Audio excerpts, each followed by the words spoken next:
One important issue now is the question of how is the innovation process changing. We're in a situation where the economy is changing fairly rapidly, and it's having impacts on the way that the firms innovate.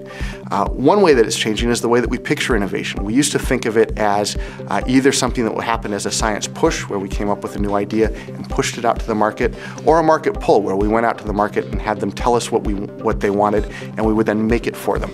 We're now looking at innovation in a more integrated way, where ideas can come from any place. They can come from research, they can come from the market, they can come from our customers, they can come from suppliers.